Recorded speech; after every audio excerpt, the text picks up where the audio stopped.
Fala galera da Budô TV, Arnold aqui mais uma vez trazendo mais um convidado para vocês e hoje aqui comigo, professor Sifu Marcos Ornô, ele que é filho do Marcos Ornô. Eu te chamo Marquinho, Marcos Filho, como é que eu te chamo, Sifu? O pessoal costumou chamar de Marquinho, né? Até virou ali o nick, né, na internet, né? Mas Marcos Filho também eu estou atendendo. Ah, tá certo então. Então ele aqui hoje falando um pouco sobre a trajetória dele e da família dele, né? Que eu posso dizer que é uma família tradicional do Kung Fu brasileiro, né? Do Kung Fu no Brasil, vamos dizer assim, né? Ele que é filho do Marcos Ornô, foi discípulo do Mestre Lope, que ele também teve muito contato. Mas daqui a pouco ele vai falar disso pra gente. Antes de dar essa palavra, eu vou pedir para o pessoal curtir esse vídeo, né? Divulgar aí para os seus amigos que gostam de arte marcial, que querem também estar por dentro desse assunto, para que a gente possa solidificar e reunir cada vez mais essa comunidade de arte marcial aqui no Brasil.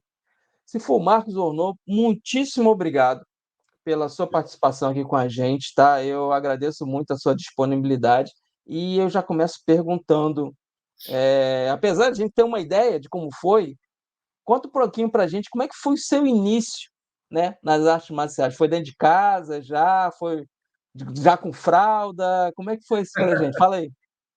Bom, primeiramente eu quem agradeço o convite, né? Uma satisfação. Sim, é uma história um pouco diferente do que a gente está acostumado a ouvir. É claro que a gente tem muitos professores que têm filhos e ensinam Kung Fu para os seus filhos, né? Mas talvez desde a década de 60, eu acredito que a gente tem conhecimento, registro, é a única família. Então, ano que vem, 2025, a nossa tradição, eu falo como família de sangue, tá? Família Urnô. A nossa tradição vai completar 60 anos, que culmina junto com a história do Mestre Lope aqui no Brasil. Apesar do Mestre Lope, o Chão Cauê, chegar no início da década de 60, o Mestre Lope começou a ensinar brasileiros em 65. Até então, o Kung Fu era muito restrito para os chineses, aqueles, né, imigrantes que estavam ali frequentando o centro social, tá? E a nossa família, que a gente também tem conhecimento, é a primeira família, né, o primeiro trabalho personal ali do Mestre Lopes. Foi assim que ele começou. A gente não tem dado de brasileiros que aprenderam antes, tá? Na verdade, até tem informação de um amigo ou outro do Mestre Lope, mas não que tenha sido um treino regular, frequente, assim, mais um cross-training, assim, uma troca com o professor de taekwondo, esse tipo de coisa. Dito isso, mesmo assim, todas as pessoas que começaram naquele grupo, esse grupo começou ali com 3 pessoas, né? Inclusive meu avô, né? Então 4, 5. Quando eu falo 3 pessoas, é principalmente minha avó, minha tia e meu pai, tá? Depois foi aumentando, as aulas eram feitas dentro da residência deles. A turma chegou entre 15 e 16 pessoas. Então, se tinha 3 aulas por semana, era uma aula na segunda, na casa de uma pessoa na segunda, da outra na quarta-feira, por exemplo, numa outra, e assim por diante. E isso foi crescendo, mas precisava de um espaço. E quando foi em 69, a minha família, né, financiou, né, subsidiou esse espaço para o Mestre Lope. Minha avó entrou como sócia, né? Então são os dois fundadores aí daquilo que a gente chama como a primeira academia de Kung Fu do Brasil, registrada, né? E então a gente tem esse pioneirismo aí na história do Kung Fu aqui no Brasil, tá? E dessa turma toda da década de 60, né, de 65 a 70, nós não temos conhecimento de que alguma outra família continuou. Principalmente até o pessoal do início da década de 70 mesmo, poucos continuaram. Quando chegava ali, quando chegou no início da década de 80, assim, 10, 15 anos depois, a maioria das pessoas já tinham parado de treinar. Então vai renovando a turma, né? Então é normal, por exemplo, principalmente na década de 80 e 90, que tinha muitas revistas de Kung Fu, é normal ver artigos do meu pai como o praticante mais antigo do Brasil. Porque naquela época ali ele já era o último ali da década de 60 que tinha continuado. Tá? Então, ano que vem a gente completa aí 60 anos dessa história, né? Junto com o legado do Mestre Lopes, né? Que hoje a gente tem aí a escola Fei Rock Pai, né? E no meu caso, realmente, né? Eu nasci já com acesso a tudo isso. Principalmente porque a Academia Tai Chi, ela foi aberta num local em 69, depois foi ampliando um segundo local, um terceiro, e, e bem no final da década de 70 começou a construção de um prédio que centralizou todas as unidades ali e está até hoje aberto, né? Então tem aí 44, indo para 45 anos, né, o prédio da Academia Tai Chi. Considerado, inclusive, um patrimônio na cidade, né? Ali na cidade não tem quem não tenha ouvido ou treinado, né, ouvido falar, tá? Isso, perdão, isso é Santo André, não é isso? Se eu Santo não me André. engano. Santo Ah, André, tá. na rua Santo André, tá? Legal. Então, quando eu nasci, o prédio estava no meio de um processo ali, né? Já estava ocorrendo as aulas, ele estava em construção, mas uma vez que você monta ali um subterrâneo que seria uma garagem, né? Hoje é uma garagem, mas já foi uma sala de aula. Constrói ali levanta o térreo, depois o primeiro andar, aí tem o segundo, o terceiro, né? Um prédio de 3 andares, mas são 5 seções, porque tem o salão principal, é um pé direito duplo. Já começou a ter aulas mesmo com o prédio em construção.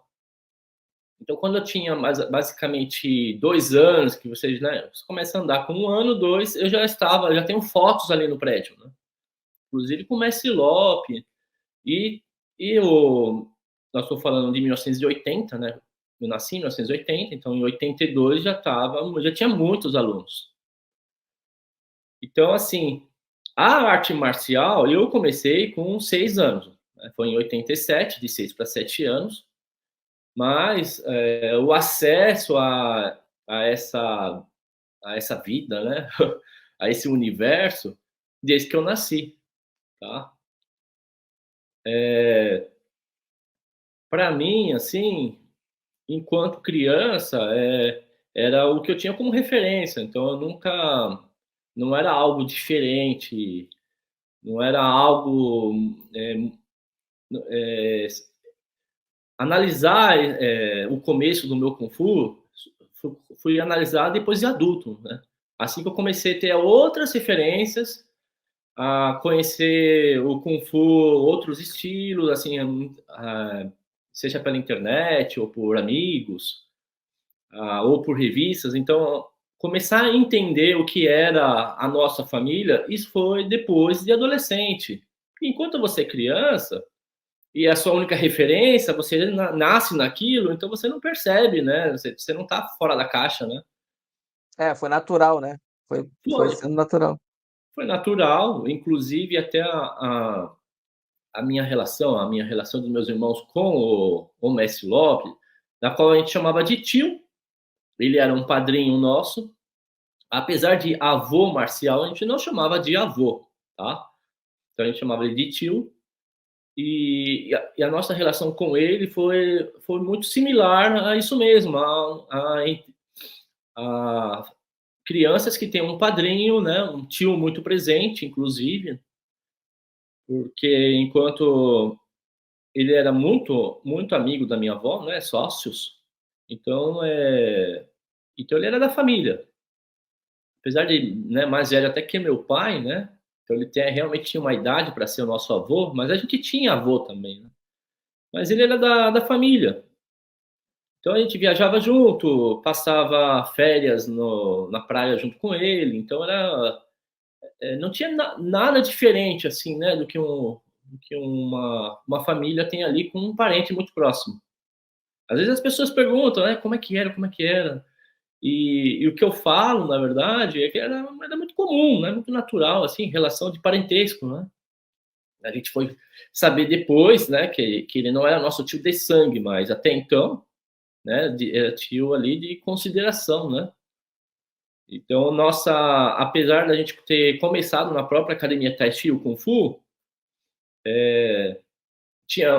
as aulas eram dadas por professores, ele dava algumas aulas, então ele não tinha uma aula fixa. Se ele tivesse, era lá pela manhã, mas horário que a gente estudava. Então, ele treinava à tarde e às vezes ele dava aula, né? Então, você tinha que ter aquela sorte de pegar a aula dele, né? Diferente da relação do meu pai com ele, que só treinou com ele, né, diretamente, tá? Aí meu pai se formou professor, aí os alunos passaram a treinar com o meu pai, né? Ou com o Mestre Lopes ou com o meu pai. Então então é isso, né? Hoje eu tenho 44 anos, né? Então estamos indo aí para 37 anos de prática aí nessa história, tá? Só uma curiosidade aqui que passou pela minha mente. Quando você fala que tinha momentos que vocês viajavam juntos, uma relação de lazer, vamos dizer assim, casa de campo, casa de praia, alguma coisa assim, que nesses momentos rolava alguma coisa de treino ou não? Ou era uma relação só o treino só na academia, nunca teve esse momento de: "Ah, não, faz aquela técnica aí. Não, não, tá errado", ele corrigia ou passar alguma coisa, ou não chegava a ter esses momentos? Não, não tinha esses momentos. Era férias mesmo. Até para ele, né, no caso, né, sair um pouco É. dessa O Mestre Lopes ele era sempre muito proativo, ele era o que hoje o pessoal chama de marido de aluguel, né? Então ele fazia tudo, ele nunca sentava, você nunca via ele sentado assistindo uma televisão. Ele caramba. sempre, você via ele parado mais ou menos, né, tomando sol na praia. Aí não tinha muito o que fazer, né? É. Mas ele sempre foi muito proativo. Ele cortava nosso cabelo, ou ele ia cozinhar, ou ele ia arrumar alguma coisa no apartamento. Então, era um apartamento de praia ali, né, em São Vicente, no litoral ali de Santos. Então, ele sempre estava fazendo alguma coisa, mas não treinar com a gente, não, né? Isso aí, quem teve essa experiência mais foi o meu pai mesmo, tá? Porque Certo.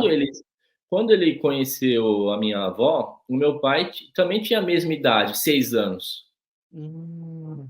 Então ele foi um padrinho tanto para o meu pai e para minha tia, que tinham 6, 8 anos, depois para os filhos deles, né? No caso nós, né?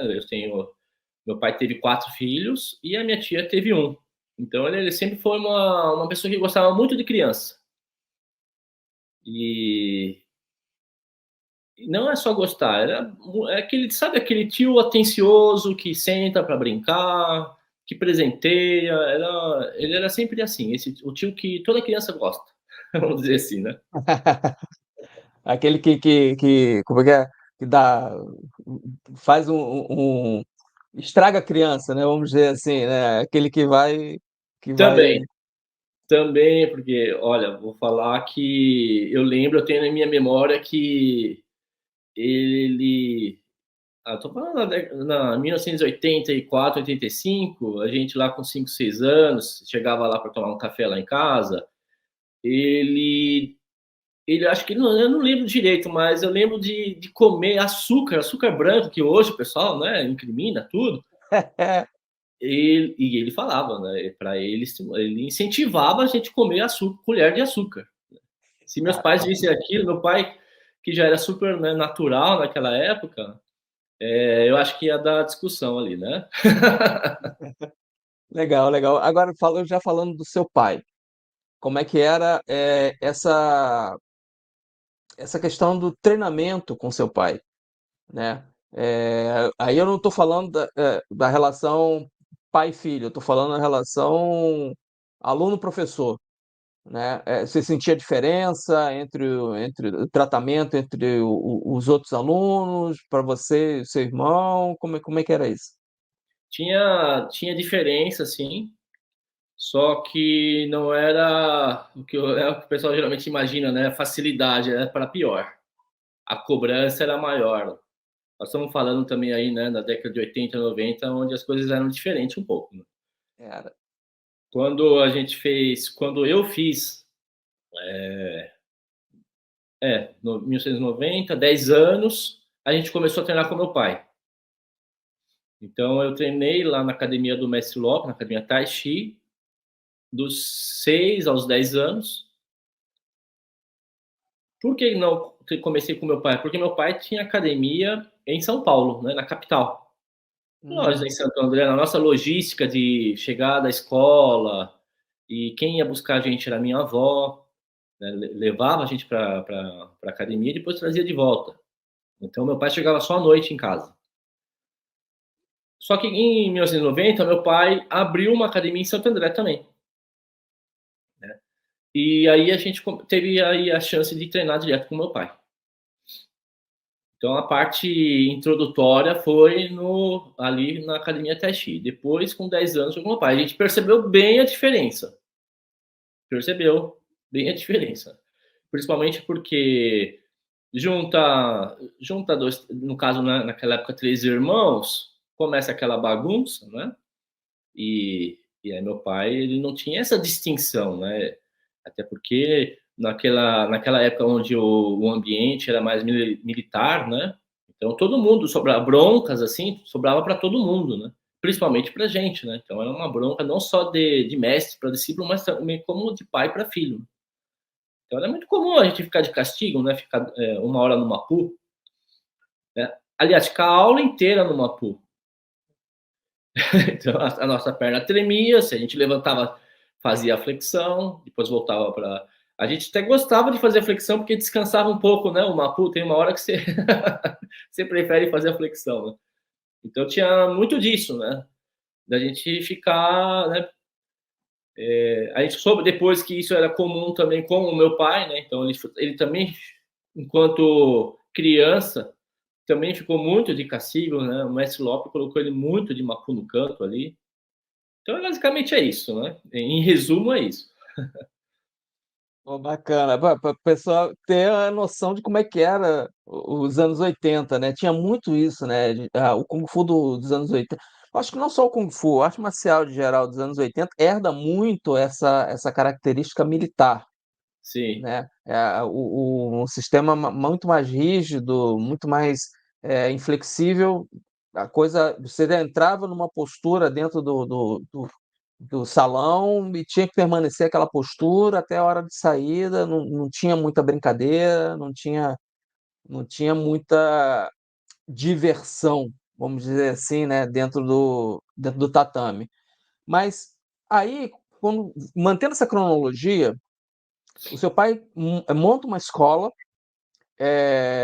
na mesma cidade, mas ele leva o sistema Ferropai ou ele já já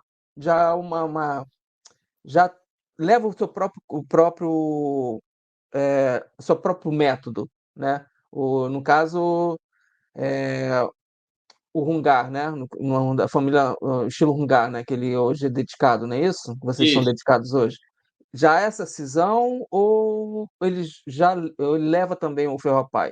Como é que eu realmente eu não acompanhei essa história, né, dessas Tá, diferenças que houve. Esclarece um pouco para a gente de como é que foi esse momento, né, não vou chamar de ruptura, mas da decisão dele de seguir um caminho diferente. tá. Bom, primeiramente, o Mestre Lope, ele era instrutor de Hungar. Então, apesar dele ter iniciado o seu treinamento também desde criança, ali um pouco até, na China, você começa já com 3, 4 anos, né? Ele nasceu em Taisan. O estilo que ele treinava era também um Hungar, mas não um Hungar que é aquele mais popular, né? O Hungar de Onferrum. O É, o pessoal chama conhecido Hungar de Hong Kong, né? Que o pessoal hoje tem mais acesso, não é isso? isso, é um lugar de Hong Kong, um lugar de Canton, um lugar de Fatsan, né? Então, cada um chama de um jeito, mas é o que vamos dividir assim, o lugar que não seja da raiz de Monferrum é chamado de lugar de vilarejo, como o pessoal aqui do Ocidente chama, né? Porque ali na China você vai ter o lugar, dependendo da região, você tem lá, ou o nome da família, né? Você consegue distinguir. Mas esse Hungar que todo mundo conhece não era o Hungar que o Mestre Lope iniciou em Taisan. Né? Ele iniciou com Huntao Chuemeika, que é um outro, porque para quem não conhece Hungar, ele é um termo genérico. Então, todos os estilos, né, todas as famílias, no caso, derivadas das sociedades secretas, né, eram os Hun-Mun.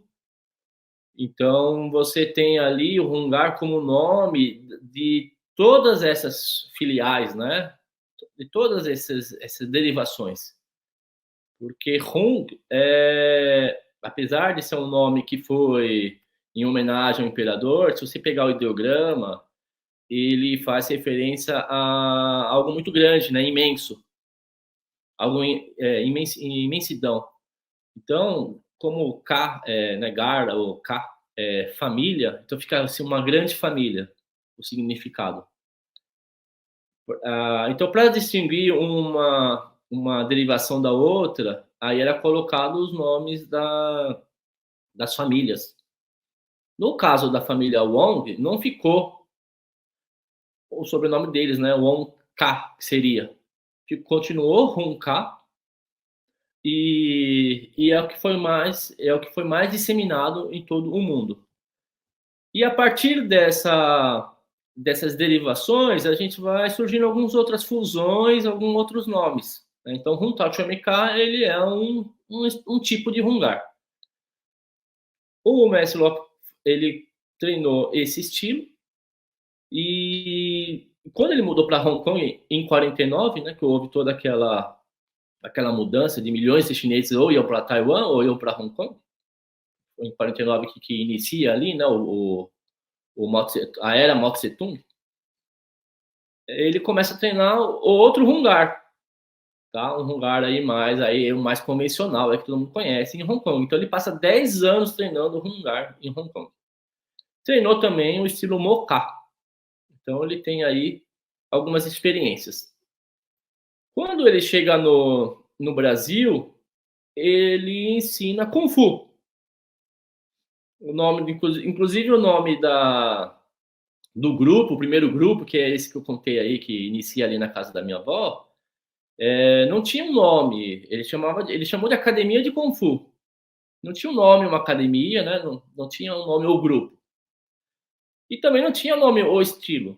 Ele ensinava simplesmente o que ele sabia, que era Hungar. Hungar, ou Moká, ou Huntao Chuemeká. Um desses três. Era uma mistura.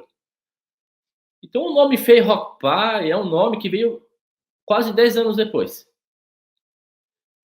E essa história vale um artigo, né? Vale um post, porque ela também é um pouco grande. Mas em resumo, Fei Hok Pai, pai significa grupo. Ele não era a proposta do inicial não era ser o nome de um estilo, era ser o nome de um grupo. Então você tinha ali, já tinha centenas de alunos, né? Em 74 foi quando iniciou o primeiro grupo. Então você tinha ali um grupo seleto, alunos diferenciados, a maioria instrutores, né, os alunos mais comprometidos, e cada um deles tinha uma função dentro da academia, porque a academia já tinha, em 74, a academia já tinha mais de 500 alunos. E o mestre Lopes precisava, né, ter ajuda para diversas funções, tá? E aí que ele começa esse grupo, onde ele chama um grupo Feijó. Então ele distinguia as pessoas, né? Quem eram os Feijós, que eram os coordenadores da academia. E isso depois de alguns anos, né, principalmente na década de 80, com a Academia Central, né, que é a Academia Tai Chi, ele pega esse nome, que já tinha até sido destituído, porque o grupo termina em 76. Uma outra hora eu conto em detalhes sobre isso. Ele pega esse nome e coloca como nome da escola toda, né? E aí passa a ser chamado de estilo. Provavelmente naquela época, com novos mestres chegando no Brasil, muitas escolas, expansão, começa a ter aquela cobrança, mas qual é o seu estilo, né? Mas não tem um nome, porque até então era por 15 anos nenhum brasileiro se preocupava em saber se tinha um nome ou um estilo, nem sabia o que era estilo. Era simplesmente treinar Kung Fu e pronto. Então, Isso numa época que não existia nem muitas referências, né? Por exemplo, não existia o seriado Kung Fu, não era nem uma palavra que era muito difundida aqui no Brasil, tô falando, né? Lá fora podia até existir já existiam as revistas, tal, já existiam os filmes, mas ainda não havia uma invasão, vamos chamar assim, da cultura Kung Fu no país. Eu tô em 60, errado? na década de 60, não. Mas Hum, em 70, lembrando que Bruce Lee ali, né, em 73 foi que ele faleceu e tem a Operação isso, Dragão, e já isso. aí tinha o seriado Kung Fu, acho que foi 73 ou 74, se eu não me engano. Mas eu acho que no Brasil ele chega depois. Não Ah, tenho é? certeza. Eu acho que ele chega depois. Mas, De beleza, qualquer, vamos de deixar qualquer de qualquer. forma, existia o início, né? Porque a Academia do Mestre Lopes ter atingido mais de 500 alunos, existia um boom já, assim, né? Um início. Mas Certo. o boom vem mais para o final da década de 70, tanto que a Academia Tai Chi chegou a ter mais de 1.000 alunos ativos ali, Caramba. né? Principalmente no prédio novo. Então, até 85, até no final da década de 80, em 90 eu não tive mais acesso, mas muito provavelmente uma boa parte da década de 90 tinha mais de 1.000 alunos. Por isso que era um prédio lá, ali onde tinham 3 salões, onde cada salão tem 200 metros quadrados, né? 200, são mais de 150 metros quadrados cada salão. Então você tem 3 salões ali, comportava aulas durante o dia e todos os salões cheios. Então começa a ter o nome, o Kung Fu do Mestre Lopes acaba tendo, né, é batizado, né, e cria-se uma identidade. E, e meu pai, ele abriu a filial em Santo André ainda como estilo Ferrapai. Então, quando eu começo a treinar com meu pai, em 90, ele leva ainda mais 2 anos o estilo Ferrapai. Em 92 que ele faz o desvínculo com o Mestre Lopes, tá? Esse desvínculo também é uma história também, né, comprida, né, é interessante. Também vale um artigo, né? Vou ficar devendo vários artigos aqui. Não, por favor, não vamos contar toda a história de uma vez, não, porque aí a gente pode fragmentar mais para frente. E Mas essa segue. história aí seria melhor até ele contar, né? Sim, Mas sim, bem legal. quando eu faço alguns posts na internet, esses textos é supervisionado por ele, né? Eu passo para ele, ó, tá certo isso aqui, o que a gente pode complementar? Pelo que eu sei é isso. Então a gente meio que faz junto, né? Esses artigos. Bom, ele desvincula do Mestre Lopes em 92. Ele nessa época ele já treinava Hungar também,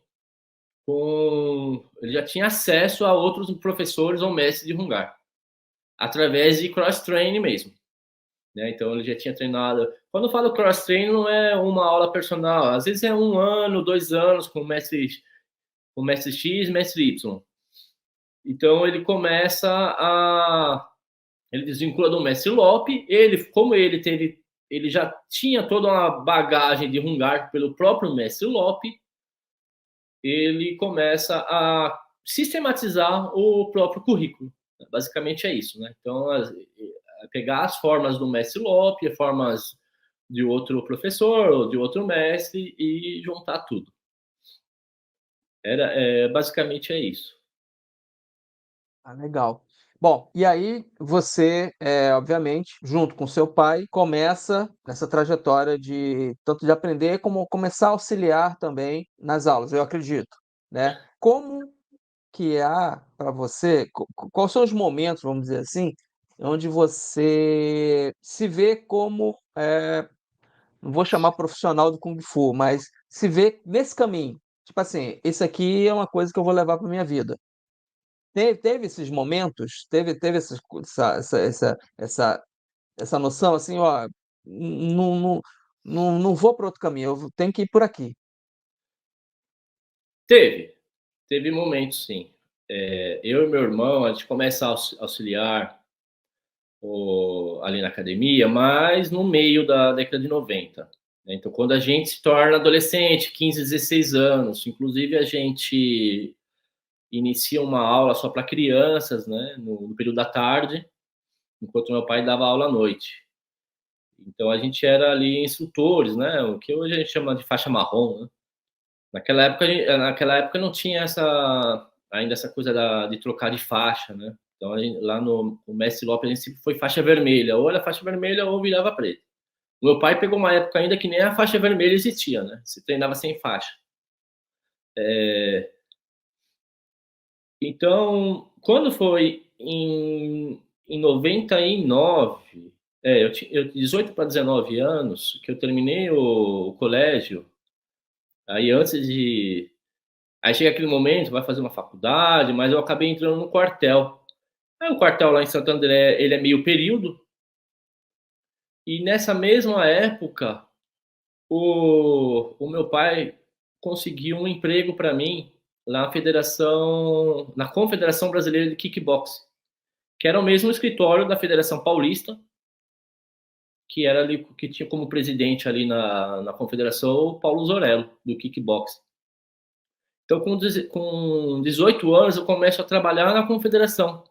E isso, eu fazia o quartel das 5 horas da manhã até a hora do almoço, almoçava em casa rapidinho, ia para o Ipiranga, onde tinha a academia do Paulo Zorello.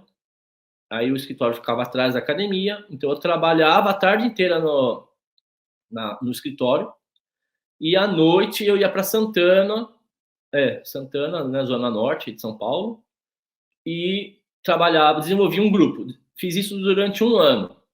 Desenvolvi um grupo que tinha iniciado na verdade, por meu pai, né? Isso em 96. Ele iniciou em 97, depois um outro professor assumiu, né? Um professor que era mais antigo do que eu, até um Shiren nosso. Só que nesse Shiren ele mudou para o Nordeste, e para aquele grupo não ficar sem professor, eu assumi. Então eu tinha essa rotina, né, de acordar às 4:30 da manhã para estar às 15 para as 5 no quartel, o quartel era perto de casa. À tarde trabalhava no escritório da Confederação de Kickbox, e à noite desenvolvia esse grupo de Kung Fu.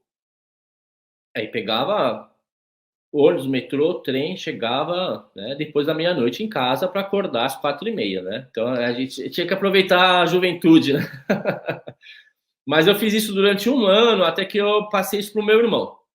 Meu irmão desenvolveu esse grupo de Kung Fu por mais quase 10 anos. Né? Na Zona Norte era um grupo que funcionava dentro de uma academia de jiu-jitsu. Né? O dono da academia era o Moisés Murad, conhecido no meio, né? Tricampeão mundial, foi presidente da federação do estado ali de jiu-jitsu. Então a gente teve essa parceria com ele durante quase 10 anos ou mais. Então em 99, que é o ano justamente que eu pego a minha faixa preta, eu começo a desenvolver sozinho um grupo. Até então era dentro da academia do meu pai, ali para criança, dava aula junto com meu irmão. Né? Então eu me vi já sozinho em 99.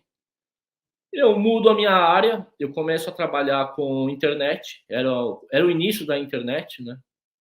Em 99, em 2000 no caso. Eu passo a aula, o grupo para o meu irmão começa uma faculdade de educação física, E eu, pelo contrário, começo a trabalhar com internet, né? Comecei por uma área mais do desenvolvimento de sites, marketing e tudo mais. E só que continuo treinando numa outra unidade nossa, que ficava na Rua Augusta, onde meu pai dava aula. Quando foi em 2000, um ano depois ou dois, não me recordo direito, né? Já vai fazer quase 25 anos atrás. O meu pai, ele passa esse grupo também para mim. É um grupo que funcionava à noite. Então eu já tinha terminado o quartel, eu tinha saído do escritório de kickboxing, começo a trabalhar nessa empresa de confecção de internet, de confecção de sites, e trabalho o dia inteiro com internet e chega à noite e dava aula. Ainda tudo trabalhando dentro da família, né? E fiquei nessa unidade por até 2017. Então, eu fiquei 17 anos. Só que quando foi em 2013, então fiquei quase 15 anos trabalhando em empresas, porque eu não fiquei numa empresa só. Depois troquei, fica 5 anos em uma, 6 anos em outra, enfim.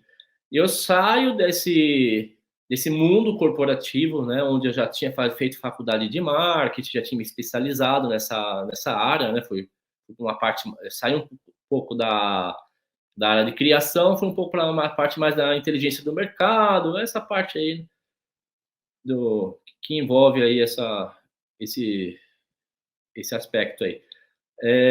Quando foi em 2013, a minha tia, que tinha ficado coordenando, porque em 2009 faleceu o mestre Lopes, a minha avó faleceu antes, em 94.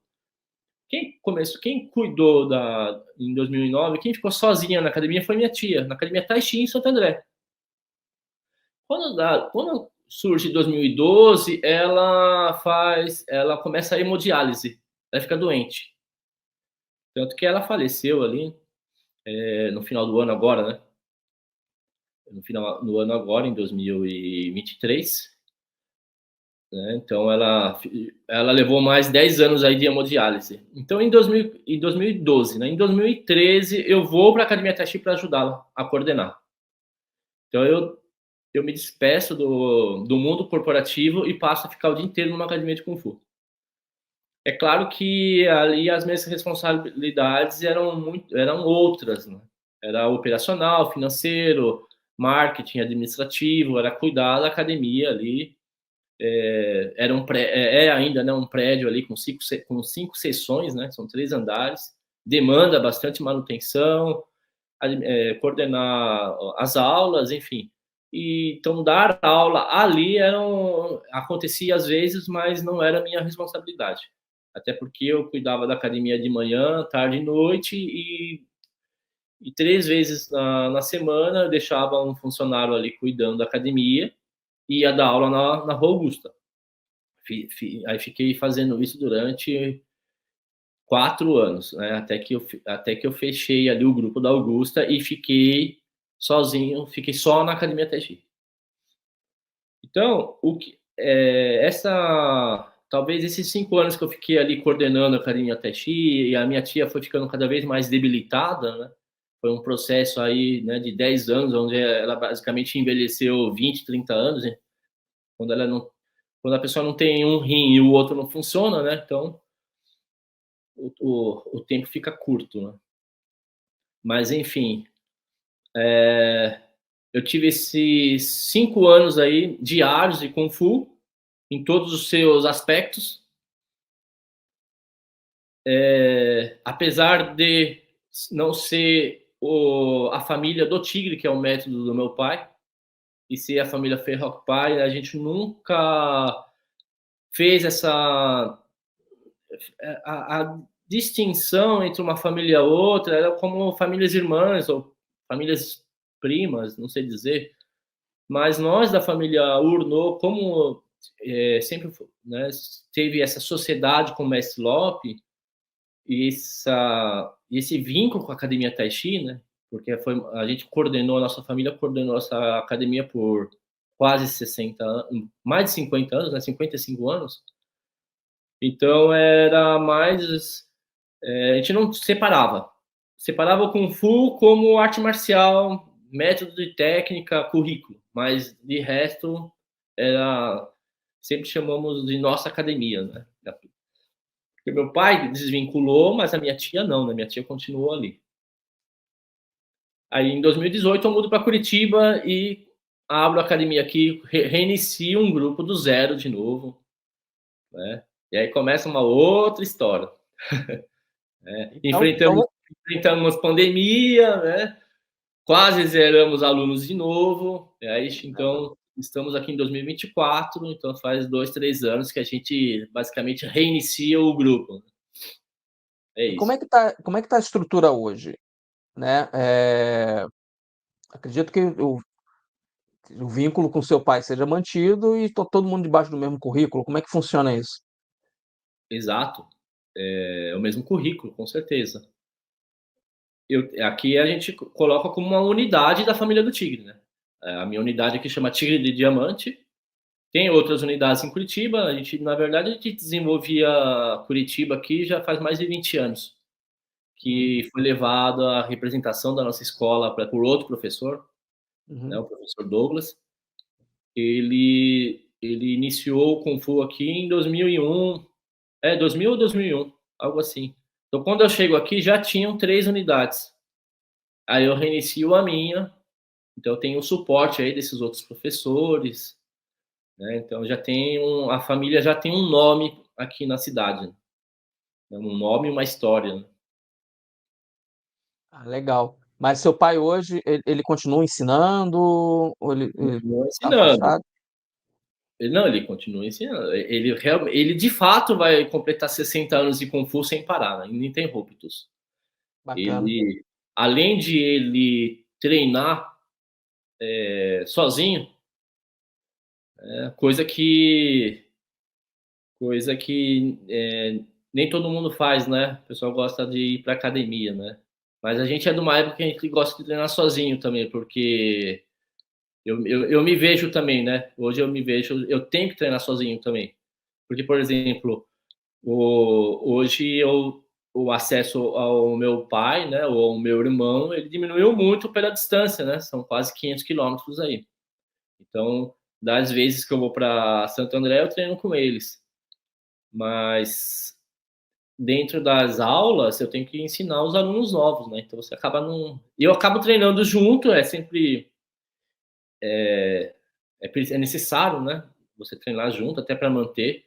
Mas uns treinos mais avançados, assim, eu digo, até formas, ou alguns treinos que você não faz na academia com tanta intensidade, né?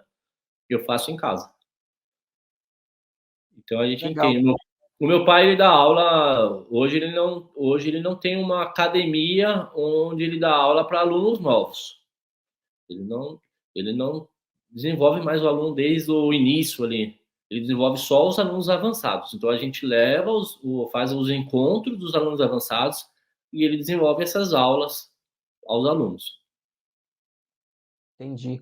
Mas me explica uma coisa então, qual é a característica, vamos dizer assim, dentro do currículo, né, da escola de vocês, o que que seu pai, mesclou, o que que ele juntou, manteve o Hungar e acredito que ele inseriu outras coisas também. O que que você pode falar para a gente dessa mescla? O que que se manteve, o que que foi colocado novo? Conta um pouquinho para gente.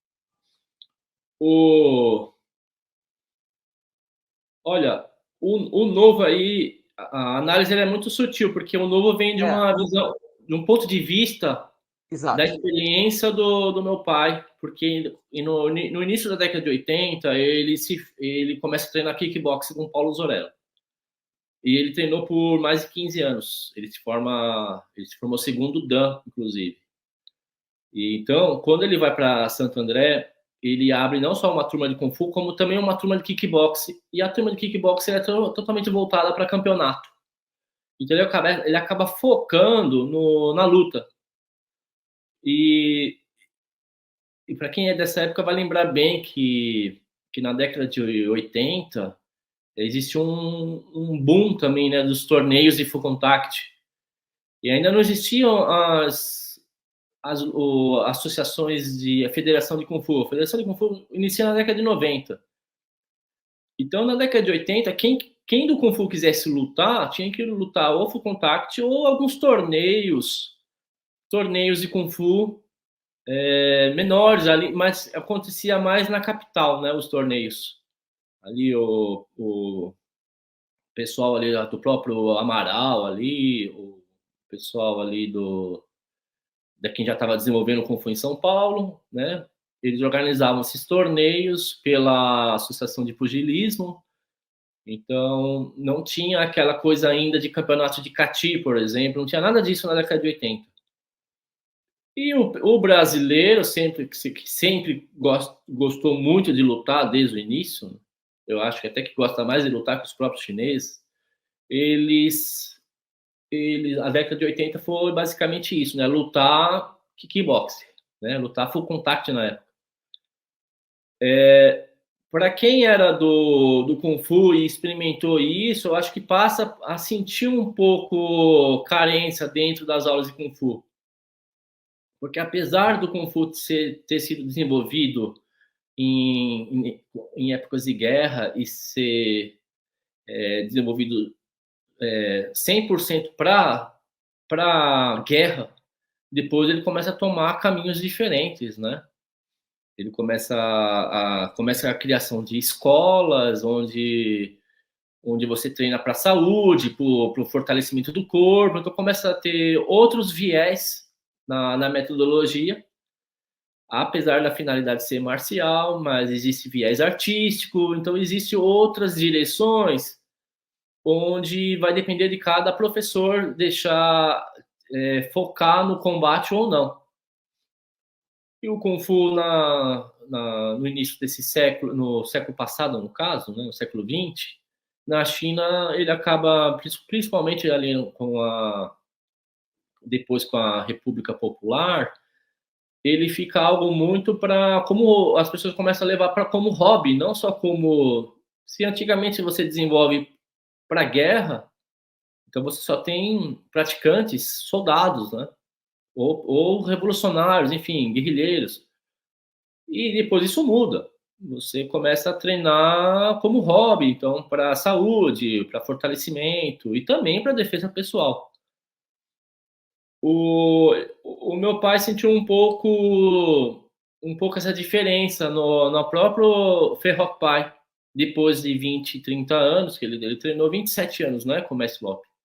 Depois de 20 anos, ele começa a sentir um pouco a diferença nisso. O combate não é algo que se tinha todo dia, mas quando ele iniciou, ele era adolescente, ele dizia que tinha muito mais trabalho, aplicações, processos e combate. Só que isso muda. Isso muda. Acho que você deve ter percebido isso também, né? Já que você tem experiência no Kung Fu. Antigamente se tinha mais luta do que hoje. Então, a família do Tigre, ele acaba tendo esse diferencial em relação à maioria, vamos dizer assim. Não que a gente se mata todo dia em aula, né? Mas o Hungar, ele acaba sendo resgatado em sua essência. Porque o Hungar, ele não é... A metodologia dele, ele é muito mais focado na aplicação do que no treino. Não sei se você me entende em dizer com essas palavras, mas como você é das artes filipinas, né? Eu acho que você vai entender, porque quando você tem lá um Kali, um trabalho de Kali, vamos dizer um trabalho de faca. Eu vou fazer essa analogia. Quando você tem um trabalho de faca, você não pensa em trocação, porque uma vez que você focou em desarmar, você já corta direto um ponto vital ali para matar o oponente, né? Quem está com uma faca contra você não está para trocação, para brincar. Então a movimentação ela é mais econômica, ela é matemática. Se você passa a faca, né, num determinado trajeto, qual é o ponto vital mais perto do final desse trajeto. Então, é ali que você vai colocar a faca. Então, é um movimento muito rápido e focado.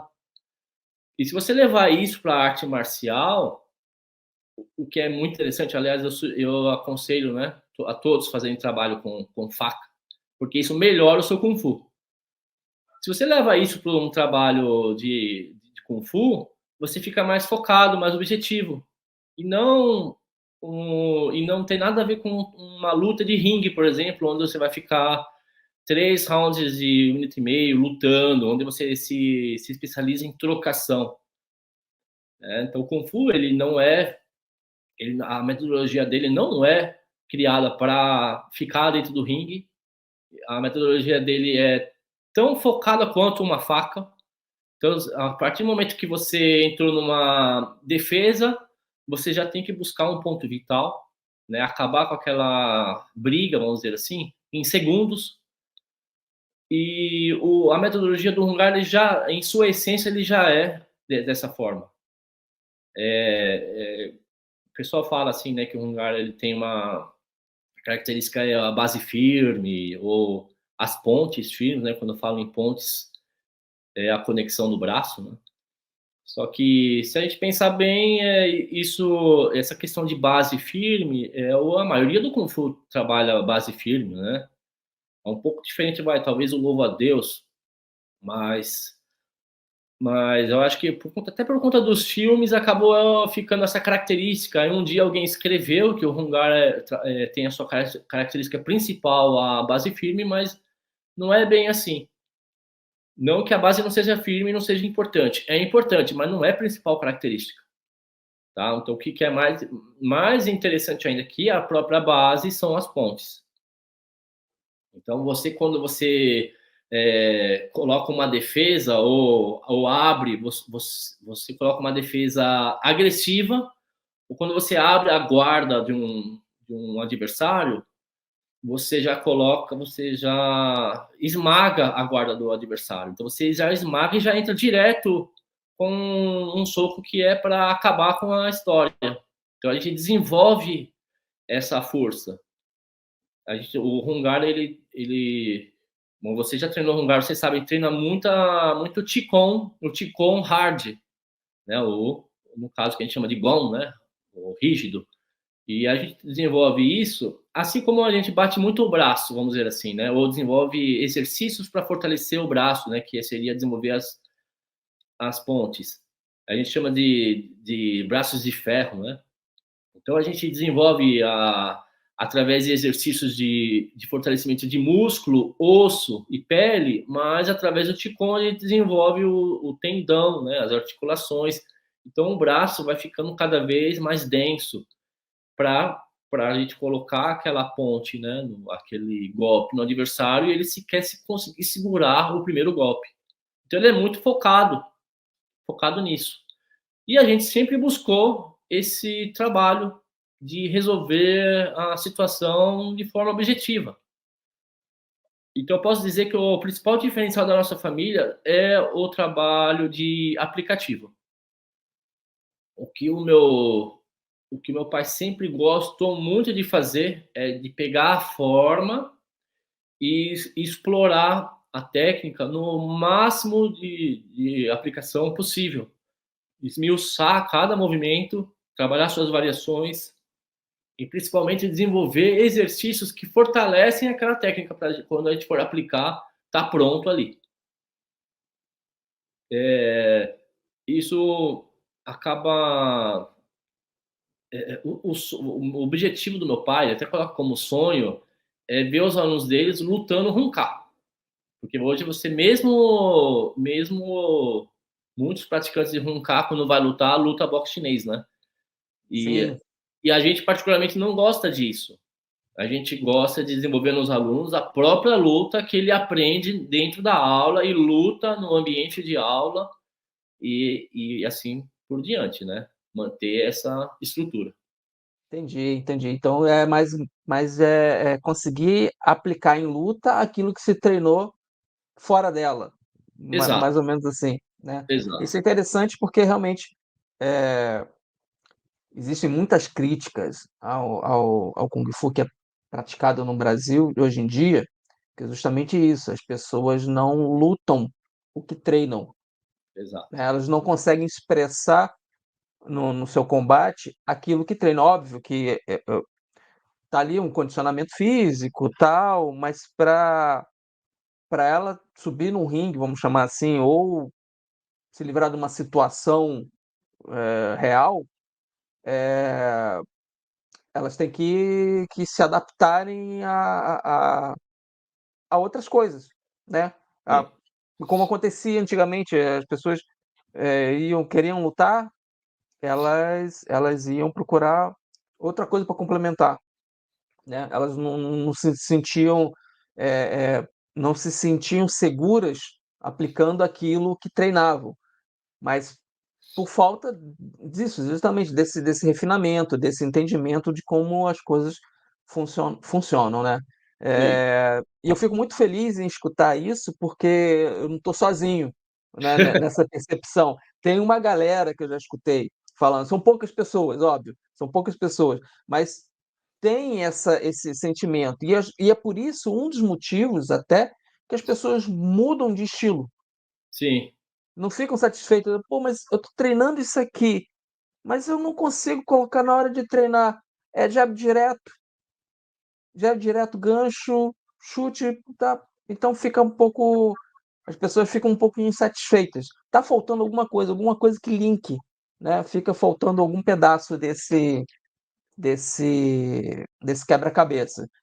Não que jab direto não funcionem ou que não sejam eficazes, que sejam que não valem a pena serem aprendidos, mas dentro de uma proposta de uma arte marcial completa que serviu justamente para serviço militar, né, para a guerra, por que eu não posso utilizá-la ela em todos os momentos, né? Tem que complementar com outra coisa. E é interessante essa visão. Inclusive, eu queria que você deixasse suas redes sociais para que outras pessoas que quisessem procurar, né, treinar esse tipo de arte marcial, esse tipo de Kung Fu, que entrasse em contato com vocês e pudesse fazer essa aproximação, até mesmo eh, da sua escola, da escola que representam, né, a família Roncar, a família Tigre, para que elas entrem em contato com vocês. Fala para a gente, por favor. o meu arroba no Instagram, ele é arroba marquinho com K, não é com Q-U. E sem S no final, não é Marquinhos, é Marquinho. É só isso mesmo, vai me encontrar lá, né? Meu sobrenome, ele se pronuncia Urnô, mas escreve-se Orneaux. A partir dali, tem já um acesso direto ao meu WhatsApp. Então, para quem quiser, quem é de Curitiba, eu tenho uma unidade aqui no bairro do Tarumã, dentro do clube da Associação Atlética do Banco do Brasil, a ABB. Há outras unidades aqui também, no Boa Vista, no Jardim Botânico. E para quem está em Santo André ou São Paulo, né, Redondezas, tem ali o meu pai e o meu irmão que desenvolve aulas personais, tá? Acessando o meu contato, eu passo ali o contato deles também. É isso. Aqui, muito obrigado pela tua disponibilidade aqui de falar com a gente. Eu estou muito feliz agora de falar com vocês, porque acompanho o trabalho da sua família, posso dizer, desde o finalzinho dos anos 80, né, aquelas primeiras ondas de revista. Primeira não, porque já existiam algumas revistas anteriores, mas assim que começaram a surgir várias revistas, uma Sim. das primeiras que eu vi, justamente, é a que tem a capa o seu pai na capa, né? Sim. Ele E saiu, né, em várias revistas. pois é, e aí eu começo a ouvir falar, né, do Marcos Orno e o trabalho dele, né, que junto do Mestre Lopes, tá? E eu sempre tive vontade de conhecer um pouco mais dessa história, né? E espero que a gente tenha outros encontros, que a gente possa falar mais Sim. disso, desenvolver mais essa história aí, de repente focando algum outro assunto. Mas desde já agradeço. O meu muito obrigado pelo Eu que seu tempo. agradeço. Foi um prazer, foi uma honra. Parabéns pelo canal, né, pelo trabalho. E é isso. E boa sorte, né? Boa sorte aí, né? No nosso trabalho, né? Na nossa esperança. Valeu, gente. Pessoal, esse foi Marcos Ornô, filho, ou Marquinho, como ele mesmo falou. Quem quiser entrar em contato, a gente vai deixar aqui na descrição. Entre em contato, falem com ele, troquem uma ideia, e quem sabe para treinar se aproxime aí dessa ideia, né, dessa perspectiva desse Kung Fu. Marcos, novamente, muito obrigado pela sua disponibilidade. A gente se vê numa próxima. Um abraço.